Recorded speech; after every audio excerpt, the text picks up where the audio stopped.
Hello, internet friends. Today we are going to talk about celebrities, not the ones we have right now in the streaming era. I'm talking about the celebrities of 40s, 50s, 60s, 70s, up until the 90s. They were really household names. There are no stars anymore. I think the ones left is Tom Cruise, Brad Pitt, maybe Harrison Ford, but that's it. Let me tell you this. I've been making videos since 2008, 2009, but I never actually talked about this. But I have a special skill.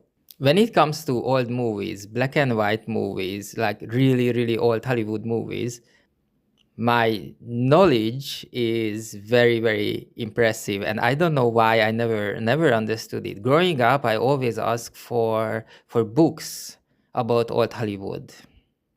And for some reason, I needed to read those books only once and I remembered everything.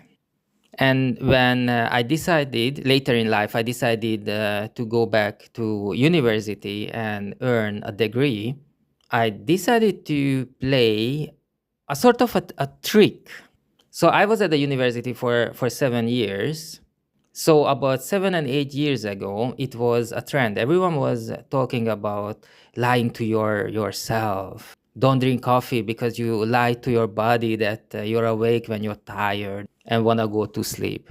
You're lying to yourself because your life is not that rosy. You should be buying a house instead of buying an $8 coffee somewhere. So these sort of things, and it gave me the idea to do just that before going back to the university. I knew that I'm not really good at mathematics, I'm not really good at history, I'm not really good at lots of things, but I knew that there is one thing in this world I'm really good at, and that is old movies, all the trivias, all the names, who was where doing what, who directed this, where they were shoot that movie, who made the music, how long they were this and this movie were in production.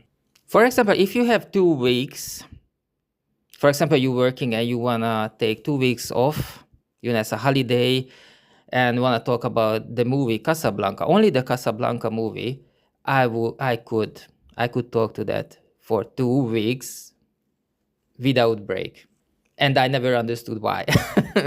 And I don't have to use ChatGPT. I don't have to look at the notes. I don't have to take off any books from old Hollywood from the shelf. I could just talk. I remember everything, every details, every data.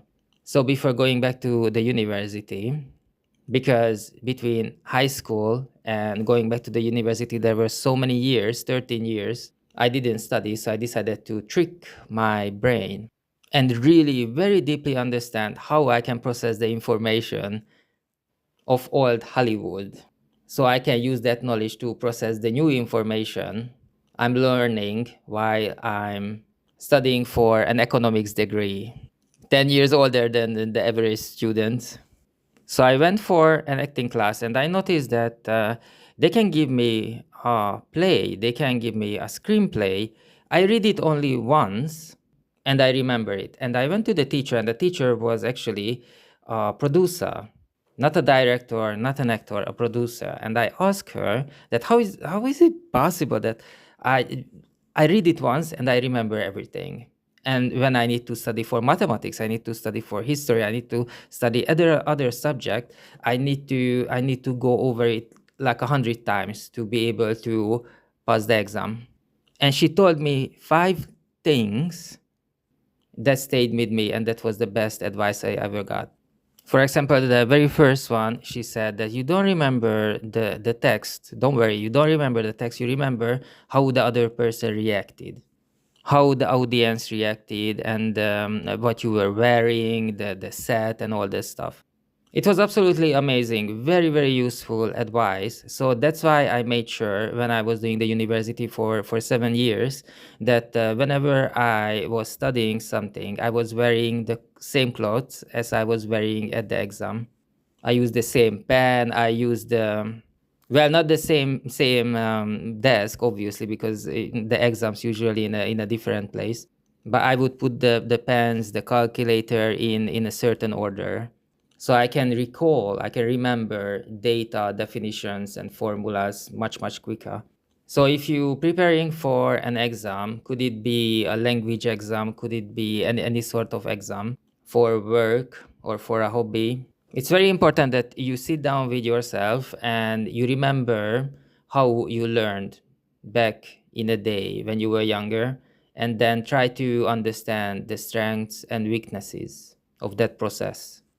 And you can absolutely go for an acting school. It could be even a weekend acting school if you have the opportunity, because the actors, they need to remember hundreds of pages and somehow they can do it. And when you're studying for an exam, this is the main thing you need to be able to do. Remember things. You remember data. You remember places, names, and definitions. The other day, I was listening to a podcast, and the person who was the guest of the podcast said that he is obsessed all his life. He was obsessed with celebrities, the celebrity culture, because they put their life out there.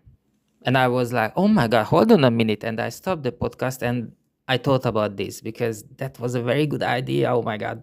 I was on Twitter from 2009 till 2019 for 10 years, basically every single day. And I tweeted a lot, tens of thousands of tweets, pictures, videos, links, commentary. I posted everything all day long. And obviously I was following lots of people as well.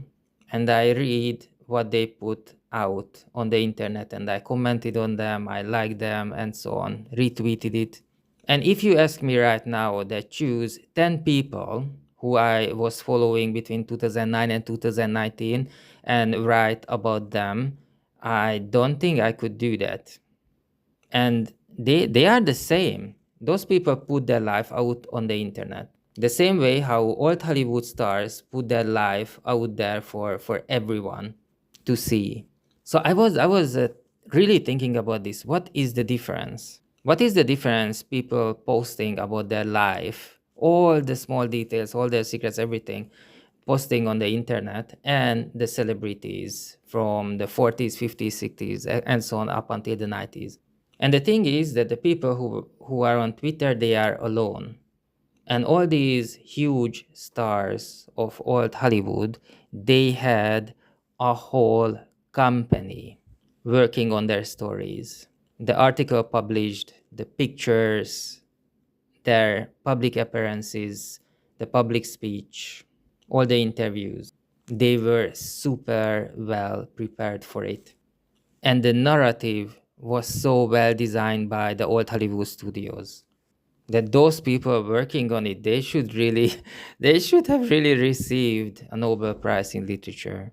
Learning is a very important part of life. Just look at the people sharing their experience taking driving lessons and then failing the driving exam. So today is a very special day. It's a historical day because I just realized that as a kid, when I was obsessed with old Hollywood celebrities, I was not really obsessed with the people, the huge stars. I was really obsessed with how their story was told. So this is a shout out for those people working on the narratives and staying completely nameless, staying behind the curtain in the shadows. You guys did a very great job. Big hugs to you. Like a proper big hug, like a bear hug. Great job. Well done.